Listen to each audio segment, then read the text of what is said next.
All right, welcome back. Discipline to Win, episode 30 here in the studio. We're welcoming Justin Mira today. Something that you did that 95% of people never do, to where you saw an opportunity and you said, like, scrap everything else. I'm 22 years old. I have absolutely nothing to lose. And you just jumped on a plane and went down there with no guarantee it was going to work out. They were going to like you or want to put you on full time like you are. Right. To where I guess a lot of our viewers, are similar people that are looking to improve their life, but they're just sometimes need the kick in the ass to take the opportunity and make the jump. What would you say to all the viewers that, they might see an opportunity or they've already identified something that they could better themselves, but they need that push to really just make that jump?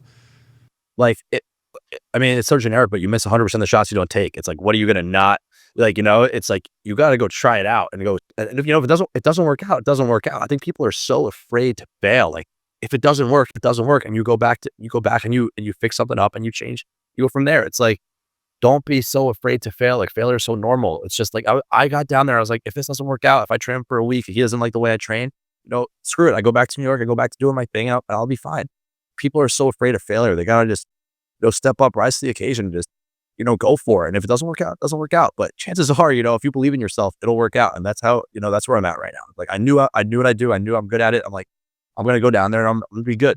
Discipline to Win, episode 31. Today we have Stephen Comer with us. And I think you touched on an important point at the beginning about people. And you're always looking to hire the best people. And that's a massive, massive part of our business because we're in a service-oriented business. We're client-facing, and our people represent the brand and the culture that we have created. And it's so crucial and important to us that we maintain that foundational brand and culture so that we can continue to go on and we don't stray away from our core values as a company. So I guess, what's your method for finding that specific talent in your field? And maybe it could be with your other businesses as well, if you have like a blanketed approach of just what you're looking for in a human being. But what do you exactly look for someone that's trying to break into the space and that you would want to be a member of your team?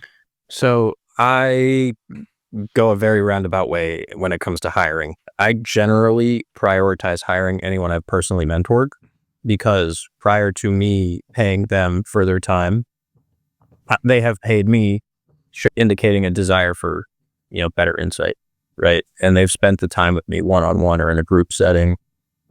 So I know what they know, provided that they're doing well in the mentorship, right? So that's the first thing I generally look for is, okay, does someone actually want to learn from me? Because there's nothing worse for an organization than abstinence to leadership. And I actually think, that's one of the reasons high GPA scoring students tend to do well, because I think they have a general appreciation for authority, right? Because they're the ones listening. Hey, do all your homework. Hey, do the extra credit. Hey, show up for tests, study. From the time you know the information until the test arrives, right? Because they enjoy being told what to do and they're fearful of not having a certain standard of outcome, right? I highly, highly value people that can stick to the letter of whatever the law I set is, but I'm also intelligent enough and understanding enough to know that the goal must be rigid. The means can be as flexible as possible to achieve that goal. And if someone can figure something out in a way that I can't, perspective as to why they went about it that way versus why I didn't identify that as an option is super helpful, right? Because in a creative space like advertising, you have to value creativity, and that just doesn't mean as far as an aesthetic. Discipline to Win, episode 33. Today we have a special guest in studio with us. We have Lou Biondi. A big topic of debate today is it worth going to college or not? So Nick and I have, opinions on that. We both went to college. At this point in your career where you're doing, I'm sure, a ton of reflection on your career. Mm-hmm. Are you glad you went to college? Mm-hmm. Do you think you needed college to be as successful as you are in your business career now? I guess, what's your opinion on college now? First of all, I have an opinion on everything. Yep. But I choose, who I share with, right? Okay? Right. So I've learned not to, people really don't care, right? So And I would hate to be the spokesperson for going to or not going to college. I just think you have to decide what you want to be. And I think it's so much easier to be successful today, and it'll be even easier 5 years from now. So I'll give you an example. So you guys talk about discipline. I live life like at my age, my workout's on my phone. Yep. Everything I do is like this. And if I do one thing out of order, I'm all fouled up. There's a term for it now. It's an OCD. Yep. Yeah. Okay, so if I was a child today, they'd have a Ritalin drip on me because I can't sit still. Right. So everything in my life is like this, right? And I think that's what led me to whatever successes I had. It was just discipline. I do this, I don't do that. I miss family vacations to work out. I didn't want to, I didn't ever miss school because I didn't want to miss practice. Yep. Because I played football, basketball, ran track, was on a fitness team, played baseball for the township. Wow. That's all I cared about. Yeah. I really did. And I went to college to play football. Yeah. Otherwise, I was going to go to the Marines. So I'm not the ideal person to follow when that comes around, because I felt that even as a young kid, whatever I do, I'll be successful. That's the way. And success is not measured in money. It's measured in happiness. Right. And I'm very happy. So that's what I measure success on. And my kids are healthy. My grandkids are healthy. Sometimes I'm like the wrong person to talk to because I'm just happy with the things that I've been blessed with. I was fortunate to come from great parents. My siblings, my sister, my brother. My whole life was blessed in that aspect. You know what I mean? We are back. Episode 36, Discipline to Win. We have a very special guest today, Lauren Long. I forget the exact quote, but it's like, when people have a good idea, they're afraid of people stealing it. But when people have a great idea, they know nobody else can do it. And we, especially in the beginning, with our whole growth strategy, without getting into it, we have a unique way of really rapidly growing our business. And at first we didn't want to tell, we were really we're so secretive because we're we have this keeper. Yeah, we have this crazy idea and but we can't. But then once we got into it more, we're wait, we could tell everyone about this. No one can do it. No one would be able to execute on it the way that we execute on it, because nobody works as hard as us. We know how to actually do it. Yeah. So I think it's very similar to you. There's a million companies that do very similar things, but there's few companies that really excel at those few things because there is something unique about what they do in some way, shape, or form. So I like that example, because there will always be somebody who tries to steal what you're doing, but it's just always going to be there. That's the battle of business, I think, and of life in general. And also too, like what you said, it gets to a point where it's kind of flattering. It's okay, I see you grow. Right. You. Right. Yeah. But at the same time too, as an innovator and an advocate, people are going to anyway. I'm aware of that. And honestly, go ahead, I encourage it. Again, I didn't have anybody like me to look at or to look up to. So if I can be that to others, absolutely. I got my Krabby Patty sauce is my Krabby Patty sauce. Your sauce is different. You know what I mean? But, my Krabby Patty sauce is pretty good. Yeah. I got some good sauce. But at the end of the day, though, I always say, my blessings have my name on them. And what's for me is for me. What's you is for you. To each his own, right? So nobody could ever take that away from me. So no matter how many people try to, imitate, or how many no's, how many closed doors or things like that, again, you just got to keep going. Yeah. There's really, I don't know what no means. Yeah. That's it seems so stupid and simple, but 99% of people can't deal with that. Yeah. Rejection. It's just what separates people that get to wherever they want to go, is because so many people get told no along the way, they can't do it, and then they just listen to that.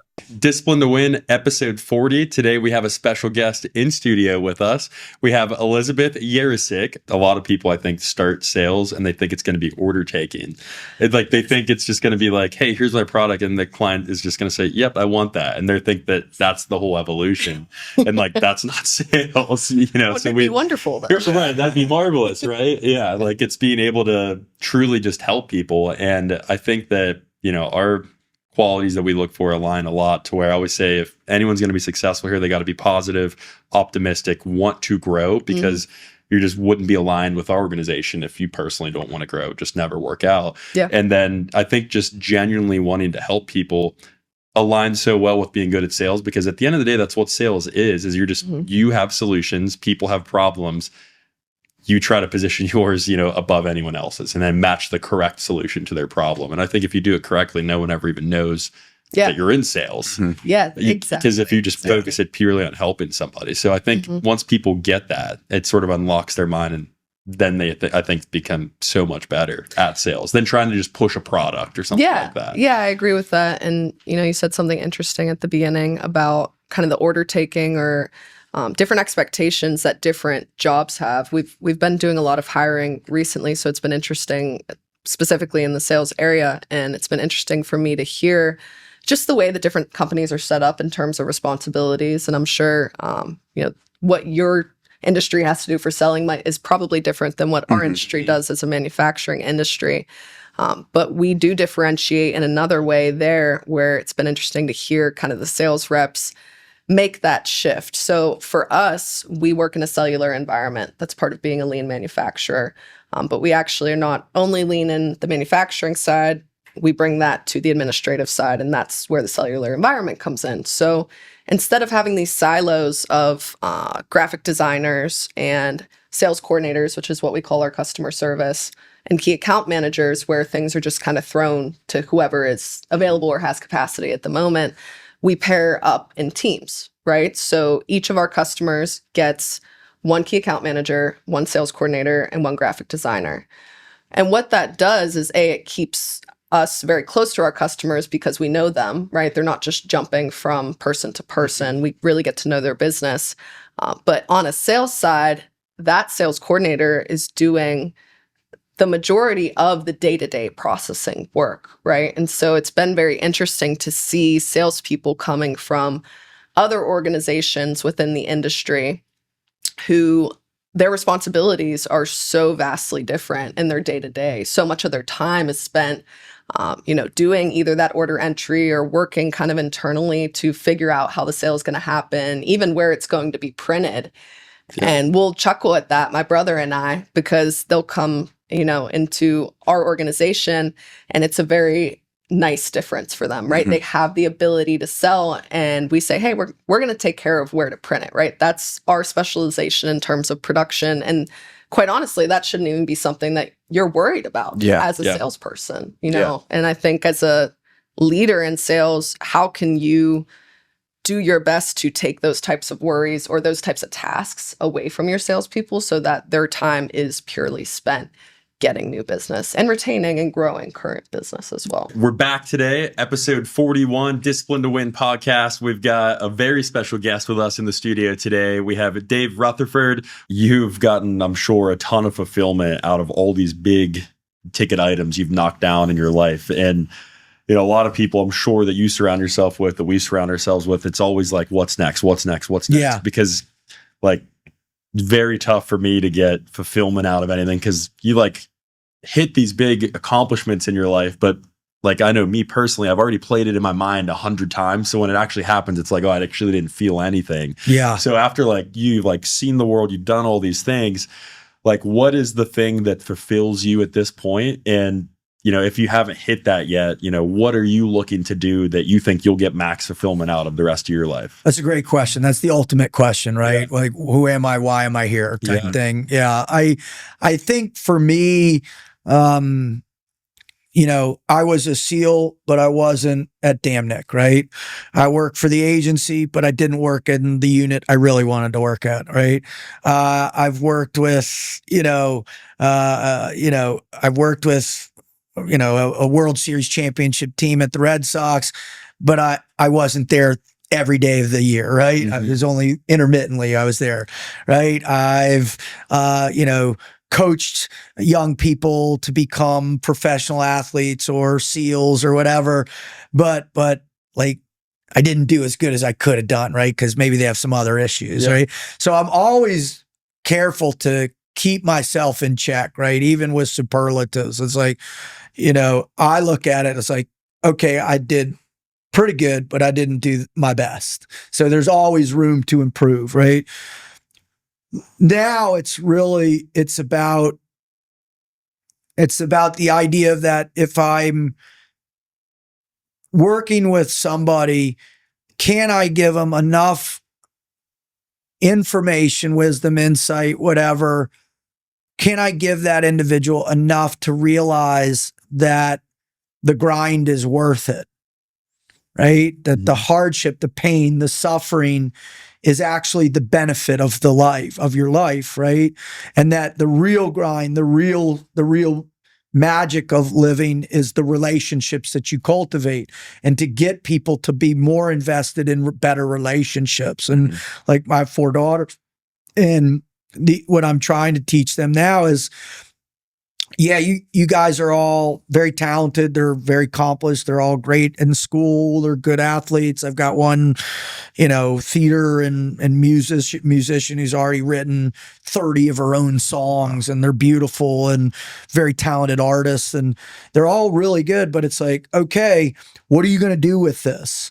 And hopefully you choose something that's going to be integrated with other human beings that have similar passions and similar drives and similar to push themselves. But I think what the great challenge now is we're becoming so hyper protective of our own siloed worlds that we're afraid to go out and explore new relationships or meet new people or try new things. And so the biggest thing I try and hope I achieve within working with people is that I can flip that perception of pain around to where it's like, okay, no, I want to go seek out that pain. I want to place myself on the anvil of life. That's the main thing. Yeah. And I think that's what we push all the time. I think that's like, it's a missing piece for a lot of people. Comfortability kills people, and it kills 100%. Any type of ambition that you have. So we always push to be uncomfortable. So For sure. yeah. Well, this was an honor and a privilege. Thank you so much it for was awesome. spending the time with us. I just want to tell you, I've been working in this industry since 2012. I have never seen anything like this. All right. Thank you. Yeah. So you are, whatever you're doing, keep doing it. People will understand it eventually. I'm sure the people, I just this morning watching those people's faces out there and doing man drag down carries and a million like lunges and all the stuff, right? And push-ups and what you're building is really special. Don't stop, keep pushing yourselves, and there's the sky's the limit. Discipline to Win, episode 46. Today we're here with Alex Gaminsky. You're working with these young kids. I mean, some of these kids that are coming up, they're 15 years old and they're getting Division I offers. And how are you, I guess, positioning yourself, or how is your firm positioning itself as like, hey, we're the premier agency that your child, because I would imagine you're negotiating you're talking with the parents with these high school kids. How are you positioning your agency as like, we're the premier shop that you should be going with? Well, I think that it goes back to the first comment that I made about the timing of the market and the geographic location. There's nobody doing it in Pittsburgh. So we have one edge against competition that way. And we really don't do too much recruiting outside of the geographic areas where our agents exist or where we spend most of our time. So when you see our logo, you'll see Pittsburgh, Atlanta, Miami, which is where we do most of our relationship building. I don't like using the word recruiting. It's a 4-letter word to me. It doesn't really capture the essence and the philosophy of what we have and what we do at Prozone. This business can sometimes enter into transactional feels and transactional vibes. And we want to be the complete opposite of that. Our clients will never be a transaction to us. We negotiate transactions with them and for them on their behalf. But we give off the feeling of community. We give off the feeling of integrity, family. We'll never replace their family, but we become an extension of their family because of the subject matter that we deal with. And we talk about someone once said, you get paid in proportion to the problems that you solve, right? And I forget who it was, but I thought that was brilliant. And what we do is we try to listen as much as possible before we speak. The old Chinese proverb, give before you take. Discipline to Win, episode 48. Today we have Mark DeSantis in the studio with us. How do you identify like what type of thing you want to try to create or solve or invent, if that's sort of been your lens and your path. I actually, my approach has been, because I'm not a technologist, although all my businesses have been quote unquote tech businesses. Yeah. I'm not too different than you. I start with what service could be provided or is being provided, but could be enhanced significantly with the application of some technology that I have yet to discover. Got it. So my view of this was always to look at the problem and work back into the tech. To me, I mean, my last, I'm the CEO of a new AI company right now, and if I look back on the last 3 companies, they're AI. They use AI in some way. So it was, oh, you're into AI. No, I'm into technology that solves the problems I'm interested in, and it just so happens that AI is the best solution for that. Makes sense. So I'm not like some people. There are some tech entrepreneurs who they've developed a hammer, and they're going to find a nail. Yeah. Somehow, some way. My view is, I just look at some nails and I ask myself, are there any golden hammers available? And if there aren't, can we build a golden hammer to hit that nail? And that's how I've done what I've done. So for me, I'm always stunned at what we're able to do technologically, but it doesn't in any way necessarily guide my thinking about what kind of solution. So you and I have a very similar. Every company that ultimately I started was a service. Right. It was just a service that was either done, either designed to supplement an existing pretty human manual service, or replace it entirely, but do it in a way that greatly enhanced the performance of that service. That's it.